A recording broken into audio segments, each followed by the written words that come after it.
আলহামদুলিল্লাহ, আমাদের মাঝখানে এমন একটি মাস চলে আসছে যে মাসটা খুবই গুরুত্বপূর্ণ একটা মাস।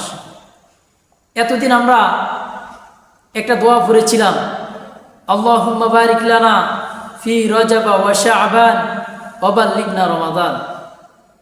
এই দোয়াটার অর্থ হচ্ছে, হে আল্লাহ, আপনি আমাকে রজব মাস এবং শাবান মাসের ভিতর বরকত দান করেন এবং আমার হায়াতটাকে রমজান পর্যন্ত বৃদ্ধি করে দেন।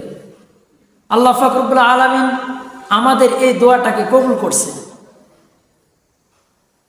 আল্লাহ পাক রব্বুল আলামিন বলেন, এক বছরের ভিতরে 12টা মাস, তার ভিতরে যে 11টা মাস আছে, আমি আল্লাহ ওই 11টা মাস ফেরেশতা দিয়ে পরিচালনা করি। কিন্তু একমাত্র এমন একটা মাস আমি নিজে খাস করে রেখে দিয়েছি, যেই মাসের দায়িত্ব স্বয়ং আমি আল্লাহ সেই মাসের দায়িত্বশীল। অর্থাৎ আমার বান্দারা যদি এই রোজার মাসটাকে তারা সুন্দরভাবে পরিচালনা করতে পারে তাদের জীবনটা, তাহলে আমি আল্লাহ নিজ দায়িত্বে আমার এই বান্দাটাকে জান্নাতে পৌঁছে দিব।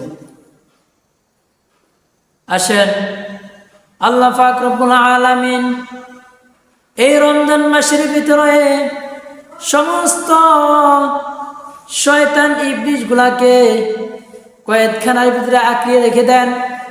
এরপরে সমস্ত মুমিন বান্দাদেরকে আমল করার সুযোগ করে দেন। শুধু তাই নয়, আদম আলাইহিস সালাতু ওয়াস সালাম থেকে এই পর্যন্ত যত মুসলমান নরনারী, ছোট থেকে বড়, সকলের কবর আযাবখানাকে মাফ করে দেন। অর্থাৎ এই রমজান মাস শুধু একটা রমজান, এই রমজান মাসে আল্লাহ পাক রব্বুল আলামিন সমস্ত কবরবাসীর কবর আযাবকে মাফ করে দেন। তাহলে এই রোজার মাসটা খুবই গুরুত্বপূর্ণ একটা মাস। এই মাসে আমাদেরকে প্রচুর পরিমাণ আমল করতে হবে। এই রমজান মাসটাকে 3 ভাগে ভাগ করেছেন। একটা হচ্ছে রহমত, তারপর হচ্ছে মাগফিরাত, তারপর হচ্ছে নাজাত।